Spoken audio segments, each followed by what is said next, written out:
Hey builders and welcome back. Want to build services that can automatically react to signals and execute transactions on chain? Today we are diving into how Coinbase developer platforms Wallet version 2 gives your backend bots and agents precisely that programmatic control. We will dive deep into how you can use CDP Wallets version 2 specifically to the Node.js SDK to give your backend services secure and programmatic control over on-chain actions. Imagine a service that automatically executes a transaction when a specific price target is hit or a DAO tool that programmatically manages treasury actions based on off chain signals. That's what CDP Wallet version 2 enables. Our goal today is to build a Node.js based agent that can monitor an external API service and execute transactions on chain using CDP wallets. We will cover setting up a Node.js based project with CDP SDK, provisioning a CDP wallet account programmatically, writing a script that can monitor an external API service, automatically sending a transaction when a specific condition is met, highlighting how CDP SDK can simplify tricky parts like launch management, gas handling, and confirming transactions and basic logging for visibility. This is all based on the powerful capabilities outlined in the CDP Wallet API version 2 documentation, focusing on TW-based security and EIP 4337 smart accounts. Let's get started. So first, let's set up our Node.js project with TypeScript. Make sure you have the prerequisites installed. Node.js version 22 or higher because we'll be using CDP Node.js SDK over here. So I already have the terminal open. So first of all, let's initialize a project folder and KDI CDP agent. You can choose any name. Then we'll navigate back to the folder. Then let's initialize a basic Node.js project. Once that is done, make sure you change the configuration in this package.json where type is equal to modi so that there are no JavaScript version issues or TypeScript issues. So let's do that. So just do npm package set type is equal to module. So that should set the type to module. Now let's install the TypeScript packages and save them to dev dependencies. So I already have it over here. Then we'll set up a TS configuration for this Node project so that we are done with the TypeScript configuration as well. So just do npx TS means process init. Now let's install the CDP SDK as well. Let's install the rest of the dependency. So I already have it over here. Let's install Coinbase CDP SDK and .env to handle the environment variables as well. After this, we create an SRC folder inside this project folder and set up two main files. One would be the agent file where all of the logic would reside and another env file where all of the CDP environment variables would reside. Okay, now let's move on to the next steps. mkdir src slash ts and dot So we are done with the initialization of the project. Now let's move on to the main logic part. So now that we are done with the project initialization, let's open up the project in an ID and start writing up the agent logic as well. So before that, let's set up our environment variables which would be needed for the initialization of CDP SDK in our project. So we have discussed in detail how this environment variables work and how you can acquire this environment variables from Coinbase Developer Platform portal in our previous CDP explainer video, where we discuss in detail what CDP Wallets API version 2 are and also do a basic demo where we show how to set up the CDP SDK and do some basic transactions as well. So you can go to the previous video and check out on more details of how to acquire this environment variables and in detail to check what CDP Wallets version 2 are. So link is in the description. But for now, I already have the environment variables and I'll just paste it over in a file over here. So now that we are done with the environment variables, we can move on to the main agent project. First of all, we'll set up initializing the CDP SDK project. So I already have the code for CDP SDK initialization over here. It's very similar to our last video where we initialize the CDP SDK as well. So let's go through the code and see how it works. So I already have the code over here. So first of all, we import the packages, the CDP client from Coinbase is CDP SDK and .env for managing environment variables. Then we load the environment variables from .env file into the process env. Once that is done, initialize the CDP client. So this CDP client directly gets the environment variables from the .env files. You don't need to explicitly set this environment variables in the project file. They can directly acquire it from the .env file itself. After that, we verify that the credentials were loaded and set up a normal if check to make sure that all of the credentials are loaded, because without these credentials, the SDK wouldn't be properly initialized and it would lead to obvious errors. Once that is done, we can do some basic console logs, ensuring that CDP clients is initialized successfully for Wallet API version 2. So now we're done with the CDP SDK initialization part, and now we can move on to installing other libraries and initializing those libraries as well. So we'll install two main libraries. One is VM for handling transactions, and second is Axios, which we would be using for handling API requests. So let's install them. So we have already installed Axios and VM packages. Now, first of all, let's start the inputs that we would need from these packages. So I have the imports over here. So first of all, we import Axios for external API calls, and then we import various utilities from VM library that would allow us to handle various kinds of transactions from CDP SDK.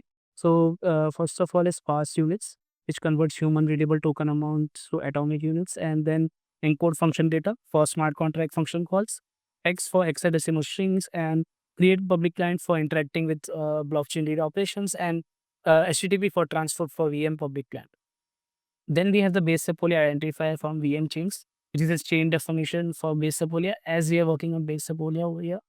Now let's move on to the main function, which encompasses the main logic of the agent. So now let's initialize the VM client and the main function. So I already have a code over here. So let's go through this code. So first of all, we initialize the VM public client using the create public client function that we import from VM library. And we use the chain as base support and transport as HTTP, which these are normal default functions when we are working with any project. Then next we have the main execution logic, which will always be bragged in an async function. So we have the main agent function over here, which has four main functions. First function would provision an EOA to be the owner of a smart account.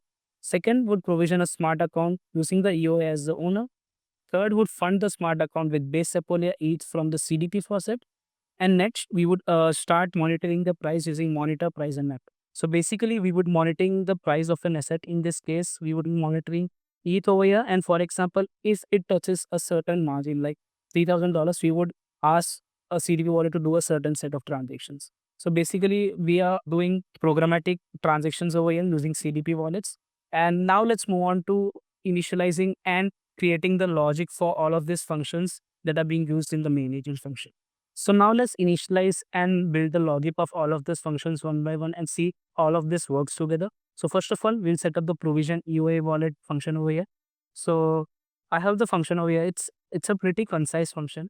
So this would provision a new EVM EOA using the CDP SDK. So we have the two main types over here, CDP client and EVM server account, which we are importing from the Coinbase CDP SDK. So after that, we'll set up some basic console logs, creating a new EVM EOA.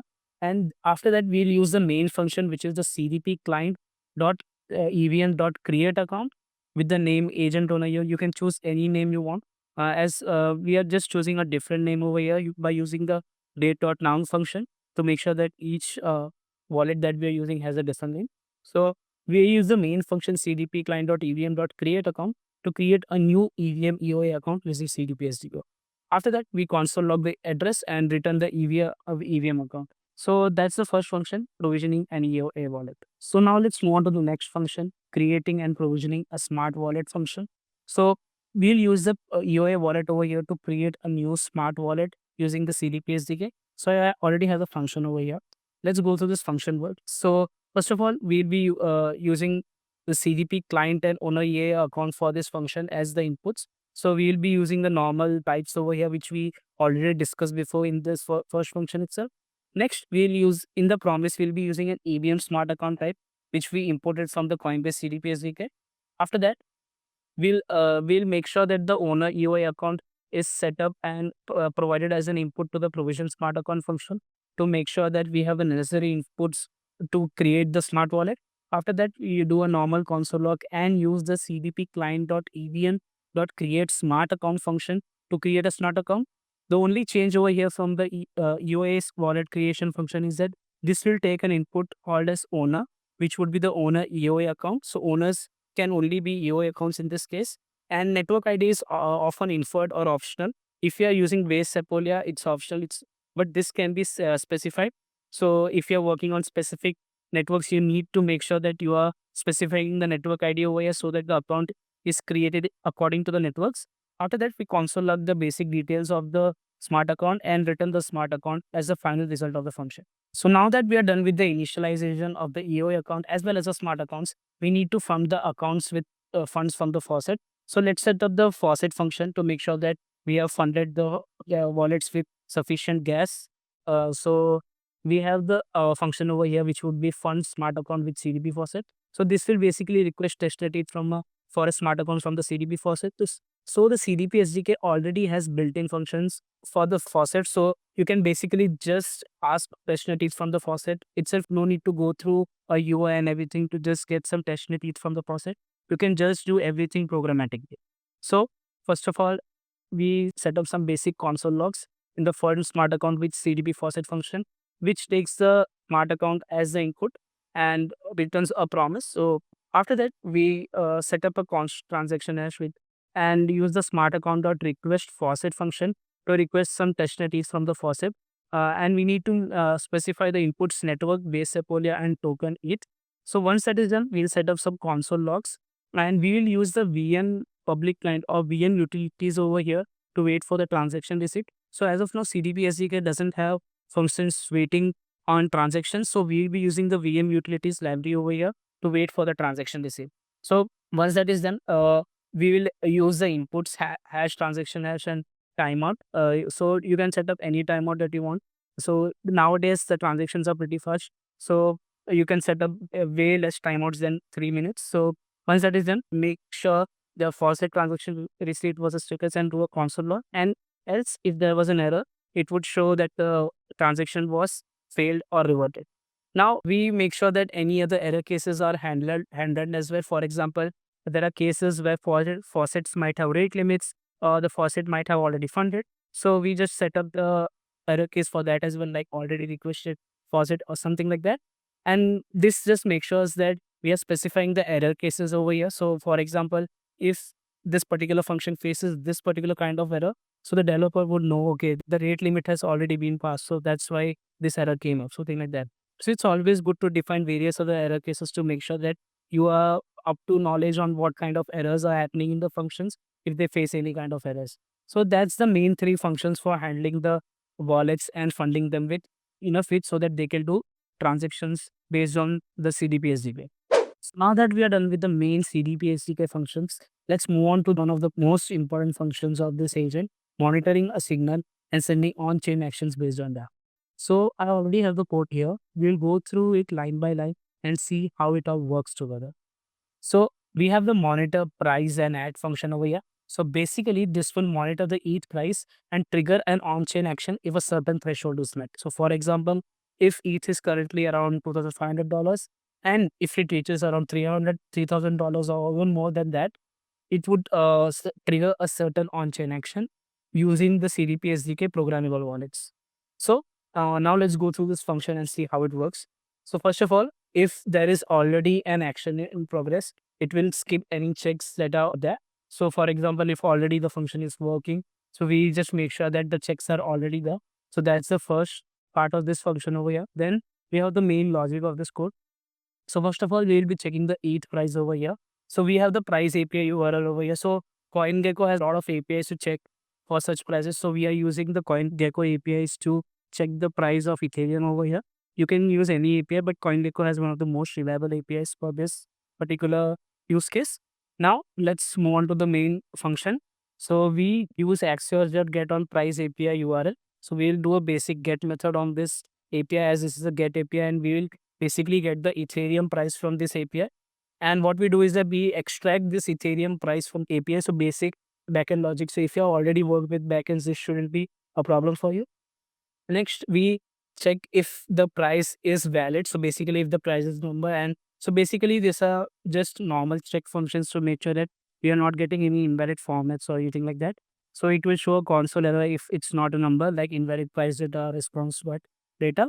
After that, we'll console log it with the current ETH price. So basically, this is the current ETH price. So basically, when we'll be running this function, it would show us like this is the current ETH price that's going on, and it would show us all the status of the ETH prices that are currently going on the terminal itself, where we would be running this agent logic. Now, we have the logic of if the price hits the target price threshold that we discussed about.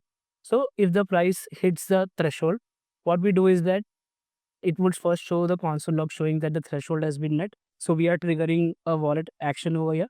So the action in progress would show to the main variable that we discussed before at the start here as well, if action is in progress. And then we send an on-chain action where we would take the CDP client, agent smart account, and two other input parameters, trigger price and threshold, as the main input parameters over here. We will be soon working on this send on-chain action where we'll be defining the whole transaction and we'll be seeing how the transactions are particularly constructed over here and sent to the chain. Now, after that, if there are any errors that were processed during the particular function, what we do is that we show that there was an error from this function with the error message, and then we have a final block which sets a timeout. In a real or a production app, there would be much more sophisticated log release based on transaction finality and various other parameters. But for demo, we are keeping a very simple timeout as of now. So once a price action has been triggered and an on-chain action has been sent, we do a simple timeout just for demo purposes. So for example, 1 minute, and then we have a final instruction showing that price below threshold, no action, just to make sure that if the price is below threshold, there would be no action statement. And if during this whole logic there were any common errors or there were any errors that were then fetching the prices, it would show us the error and reset the log if the fetching fails.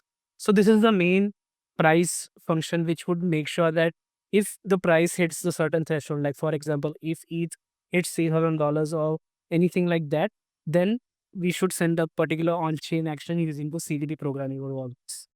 Now let's move on to implementing the send on-chain function over here. So basically, this will be an EIP 4337 user operation where we would be sending a transaction when a certain price is hit. So in this case, if ETH hits $3,000, a transaction would be sent, which would send 0.01 USDC from this wallet to another wallet.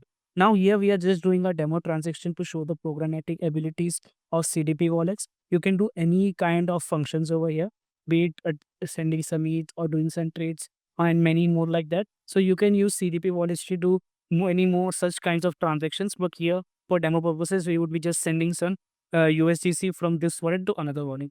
So let's move on to this logic over here. So I already have the code. Let's go through the code one by one and see how it works. First of all, we have to make sure that we have the US addresses set up. So in this case, as we are sending some USDC to a target recipient address, we have to make sure that we have set up the addresses over here. So replace this with actual base Sepoli USDC contact address and the recipient you control. So the base Sepoli address is correct over here. I am using the correct base Sepoli USDC address. And this is one of my test wallets over here, which I am using as the target recipient address. Now we use the ERC20 transfer ABI as USDC token is a ERC20 token, and basically we will be using this ABI to call the transfer function for the USDC token over here. Now we have an interface action context, so which has two main parameters, trigger price and threshold. So this is in context for the function that we discussed before, where if a certain price action is hit, a certain action should be done. Now let's move on to the main logic, which sends a user operation using ERC4337 to transfer USDC. So first of all, we have the CDP client over here. This may not be needed if we are using smart contract methods directly. So in this case, we are using the smart contract methods directly, so we can remove this function. So let's just remove this. And now let's move on to the main logic over here. So this takes the smart account and context over here. So in this case, the action context. So this particular function would lead the context that, okay, the price action has been hit. So $3,000 has been hit. Do this particular transaction. Now, first of all, we do some console logs to make sure that we are logging everything for visibility. Then we have this particular block of code over here. This particular block of code is exactly same to the large function that we saw over here, fund smart account with CDP faucet. The only difference over here is that we are actually using USDC instead of it, nothing else. So basically, we can use the faucet for requesting different kinds of tokens from the faucets. So ETH and USDC are already supported in this CDP faucet. So what we are doing is that this is the exact same logic as the last faucet function as well. But instead of ETH, we are requesting USDC from the faucet over there. So here you can see that all of the other logic is certainly the same, where we wait for the transaction receipt and show various console logs and everything. So this is particularly the same function for the last ETH faucet function as well. Next, we pass the 0.01 USDC units over here. So amount to send in atomic units. So pass units 0.01. We have 6 decimals in USDC, so 0.01 USDC. Now we do the main transaction over here using ERC4337. So our call data would be with using encode function data where we pass the ABI function name. So in this case, we are just doing a normal transfer, and the arguments would be the target receiving address and the amount to send. Then we do normal console logs for visibility. And then we have the main function over here, which uses CDP SDK. So we'll be using smart account.send user operation function over here to send the ERC4337 user operation. The parameters are network base Apolia, as we are working on base Apolia over here. And the calls would be to the particular contract address and the other parameters. So first of all, to here would be the USDC contract. Value would be not sending any ETH in this call, so no value is needed. And the data would be the call data that we encoded before over here. So, and we have other options in this as well. So we can optionally add grant sponsorship through Paymasters. So we can set up Paymasters using CDP SDK as well. So if you want to do gaseous transaction, even CDP SDK supports that using ERC portable reason. So once that is done, we finish off with a console log showing that the transaction has been submitted with the hash. And then we await for the on-chain confirmation. So basically, we'll be creating another wait for confirmation utility function so that we can make sure that we are awaiting the on-chain confirmation properly. Next, we return this, and if there are any errors that are particularly faced when during the execution of this function, it will show a console error for visibility showing that this is the error with the error message. Now let's move on to the implementation of a final function for the agent code over here, which is the wait for confirmation utility function. In the implementation of this function, we'll also learn how CDP SDK enables simplified transaction management by abstracting away all the complexities from the developer. So they have simplified management for nonces, gas operations, and even handling transactions as well. So we will also see how CDP SDK abstracts away all of these complexities by providing various functions and various utilities for simplified transaction management. So let's implement this function and see how CDP SDK makes all of this easy. So I already have the function over here. So let's go through this function and see the utilities provided by CDP SDK for transaction management.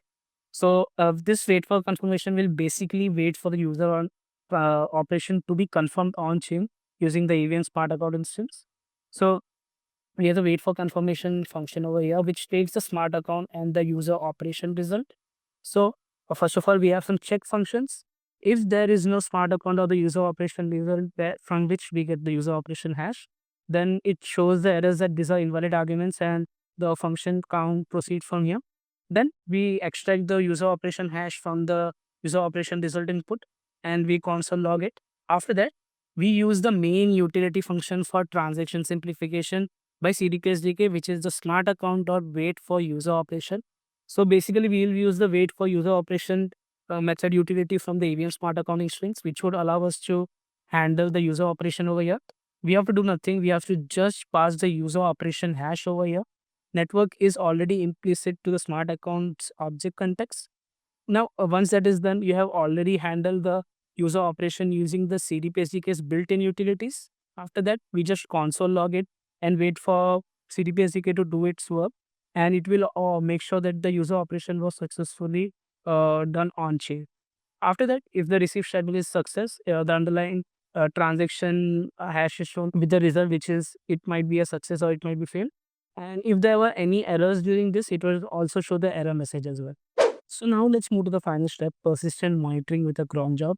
So for real world agents like this, where the agent tells continuously and also has to regularly check the prices, a single execution function or a set interval function might not just cut it. So for such cases, we can set up a cron job where the agent runs continuously and checks the prices every second or every minute or so. So for Node.js, we have a cron library already. So we can just install it using npm install node cron with the types as well and use save dev to make sure that they are saved as dev dependencies. So after that, we'll just import the cron library. So I already have the AI assistant assisting me over here. I can just run tab. After that, uh, there would be some major changes in the main agent function to make sure that this monitor price act function comes under the cron job, and it can be run every minute or every second. So I already have the changes over here. Let's apply it and see what are the changes. So let's go through this and see how the main agent function works now.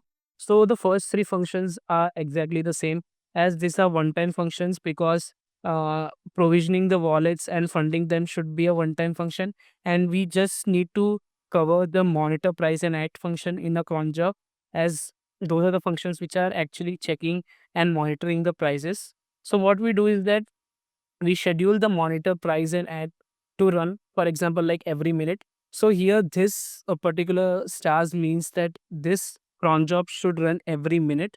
And what we do is that we do some normal console logs to make sure that the cron schedule is working properly, and keep the monitor price and add function in this cron schedule job, and make sure that this monitor price and add function also catches the errors if there are any errors while executing this cron job. So what we do is that we set up the monitor price and act with a catch block to make sure that the errors are also integrated. And once that is done, we keep the agent alive. In a real server, this might be handled by the server framework, but for this script, this should be enough, where a promise that never resolves make sure that the agents is always running. Once that is done, we make sure that when we run the script, this main agent function is called, and the agent starts working. So before moving to the testing of the agent, let's go through the quick notes that you should take care when you're working in production. Make sure you're using structured loggers like Winston instead of console logs, so that you have proper structured logging in your agent code. Also, make sure you are handling sensitive credentials like CDP API keys and wallet secret properly, using secret managers when you're working on in production, so that there are no security breaches. Also, use proper code practices like input validation and error handling while working in production, and use the CDP developer console to properly configure the privileges and the settings for CDP API keys and wallet secret managers. Now let's move to the testing of the agent and see how it works and what's the flow of the agent. So first of all, let's run npm run build. Once that is done, we'll run npm run start and see how the agent works. So as we can see, the owner EOA was successfully created, and even the smart account was successfully provisioned with the owner as well. Once that is done, we request base Sepolia ETH for the smart account, and the faucet ETH request is submitted, and the transaction hash is also given as well. After that, we wait for the faucet transaction to confirm, and once that is done, the faucet ETH is successfully credited to the smart account, and the smart account is properly configured. And yeah, that's it. Now you can see the agent is properly running and triggering scheduled price checks as well. So here you can see it's checking each price for this date. So the current each price is around 2650, and this was above the threshold. So it constructs the user operation for the smart account to transfer USDC to the configured account. Once that is done, it will transfer the USDC to the particular account, as we have already configured that in the agent. And this will run in a loop, as we have configured the agent with a cron job to make sure that it runs continuously. So that's the power of using programmable wallets using Coinbase developer platforms, Wallets API version 2. You can use many such use cases like DeFi or anything like that to configure programmable agents using CDP API version 2 wallets. And that's it. We have successfully built a backend agent using CDP Wallets API version 2 and CDP SDK. We saw how to build the SDK logic, how to programmatically create EOA and smart wallet accounts, how to fund this using the faucets from the CDP SDK, and how to programmatically send transactions using EIP 4337 user operations. And also saw how CDP SDK allows for much more and simplified transaction management using the various utility functions that the CDP SDK provides. Why this matters? CDP Wallets version 2 with smart accounts and SDK transform backend blockchain interactions by providing enhanced security, improved DX, and powerful automation. This backend agent architecture opens up vast possibilities. DeFi automation, DAO tooling, on-chain gaming backends, AI agents with crypto capabilities, and many more like that. Experiment with this. Try using paymasters for true gasless transactions on-chain, or try using atomic batching for sending multiple transactions in a single go, or try integrating multiple external APIs and signals in the single agent. The possibilities are endless. You can find the links to the Coinbase Java platform documentation, the Coinbase CDP SDK GitHub, the developer Discord, and more resources from Highlights team in the description below. The capabilities of CDP Wallet version 2 are designed to empower developers like you to build innovative and secure on-chain applications. I encourage you to explore more and see how these tools can supercharge your project. What kind of automated agent would you build with this? Let us know in the comments below. If this guide was helpful, please hit a like and follow Himeless for more such amazing content. Thanks for building with me today. See you in the next one.